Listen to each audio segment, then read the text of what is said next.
I'm now going to share with you some examples or experiences supporting the facts that I've talked about earlier. The first experience is about a lady member whom I know in Hong Kong a long time ago. She worked as a sales girl in a boutique, and then she became pregnant and had to resign and stayed home to take care of a child. After a few years, she decided to go back to the workforce and try to find a job, and with her chanting, she was able to get an office job as an office assistant. I know nowadays there is no such work category in the modern world, but at that time, an office assistant is like a Girl Friday. Again, you may not even know the term. This job is a job that asks you to run around doing errands, go to the banks, deposit checks, and then make photocopies, all the little errands. But she was happy to be able to find this job. And then a few months later, she called me up. She said, "Lydia, I'm just an office assistant. Why did the company ask me to make inquiries over the phone? I have to call so many people and get some information from them." And then I told her, I said, "Please do not question. When your employer asks you to do something, do the best you can. I do not understand why, but please try to do the best you can."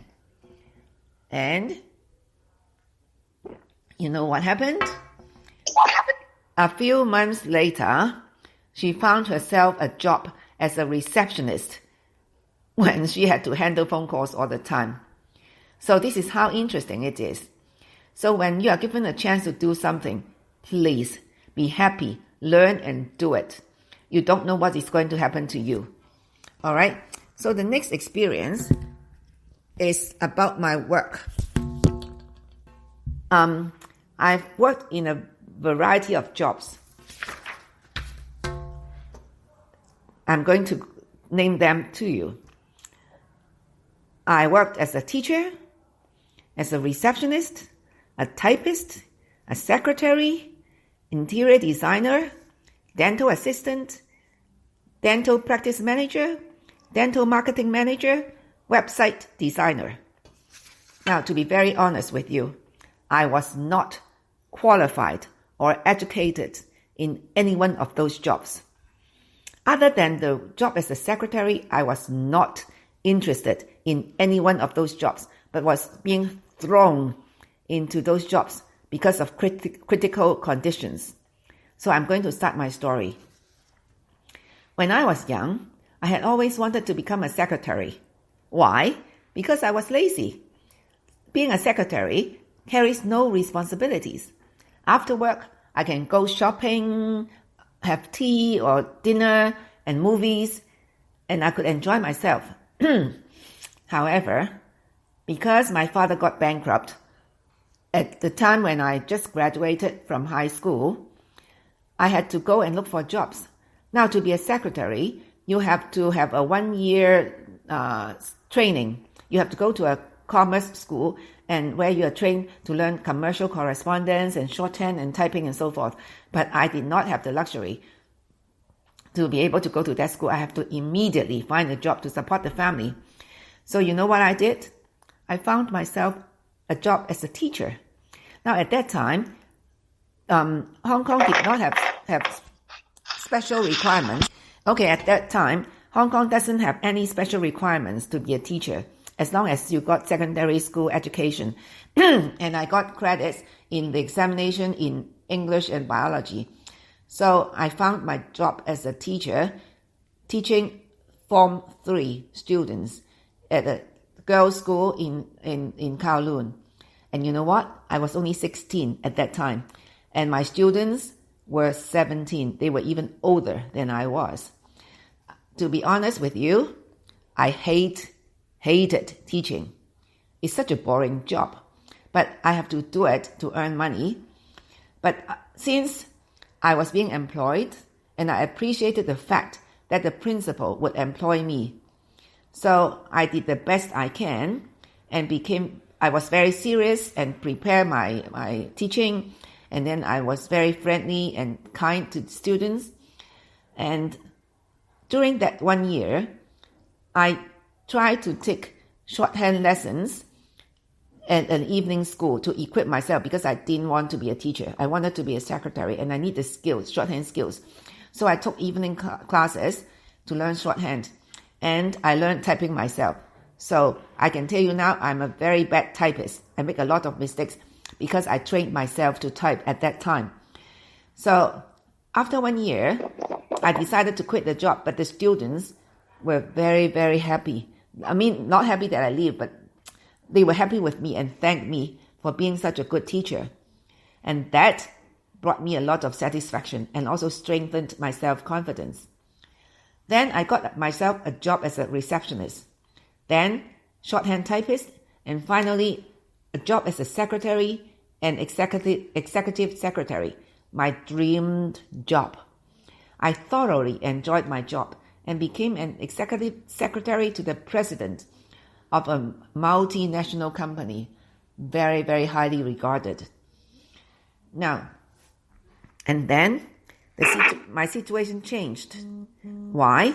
Because my ex-husband, I helped him start an interior design business, and he gradually lost interest in the business, and he owed the bank $1 million in 1983, where $500,000 could buy you a luxury flat in the mid-levels, and we owe the bank $1 million. So I was forced to leave my job and go into his business to help him. And to support my children, I have to save the business. Again, honestly, I had no training, no background knowledge on any of the technical stuff of interior design. I could not even read the drawings, the detailed drawings, the technical drawings, the elevations, or the perspective. I didn't know anything. But I have to force myself into doing it because it's survival. I exerted every effort into trying to make it work. Yeah, I did.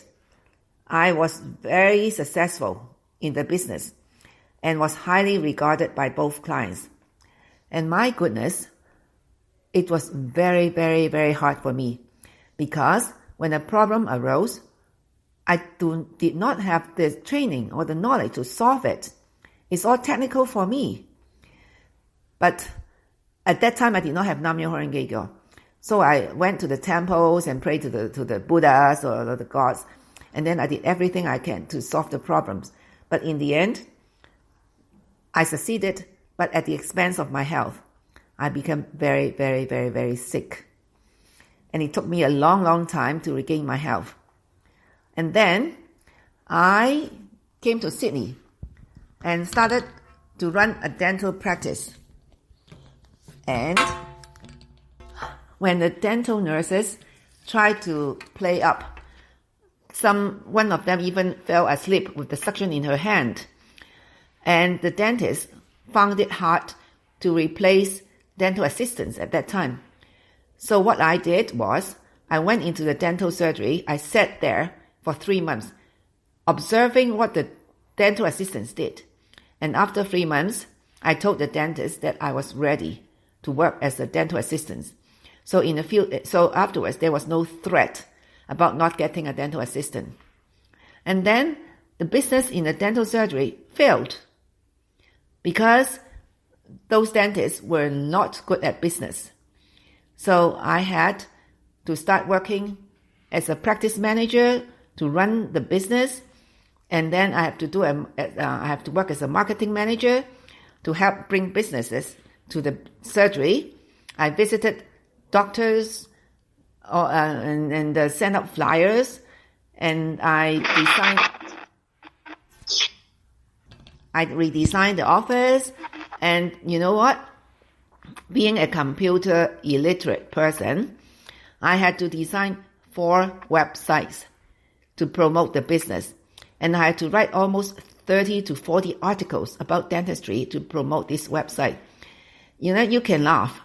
Without any dental training or whatever, just hearing what the dentists say at the surgery and doing my own research on the internet, I wrote about me, a layperson, wrote 40 articles about dentistry, and the business went very, very well and prospered. So you see, other than the secretary job, I was not interested nor trained or qualified to do any of the jobs that I was engaged in, but I pushed myself, exerted myself to the very limit to make it work. And that's why I was heavily rewarded. So,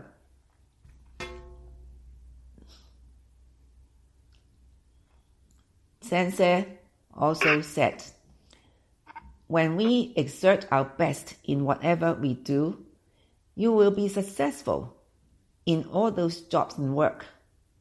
And that really happened to me. Now I can really honestly tell you that I can do whatever I want to do. And that gave me a lot of blessing, confidence, and I'm very happy. Now, therefore, having said all the above, I hope every one of you will stop complaining about what you are doing. Be grateful, be happy that you are being paid by your boss or your client to do your work. And if you start to appreciate and be grateful and do the best you can, and also find value in what you are doing. See, all the jobs I did was very, very hard, but I found value because in the interior design field, after completing a project, I looked at the things that I built. I was very happy. And in working as a dental assistant, I could comfort the patients. When they were nervous, I held their hands and they felt so good. And I really found value in the jobs.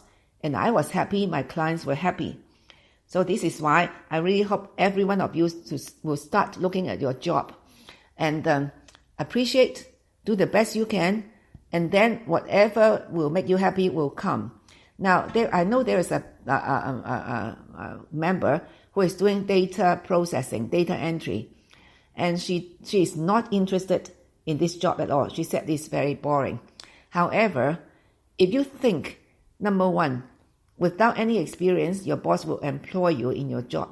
Number two, you may find it very boring to put in the data, but think of the clients that you are helping.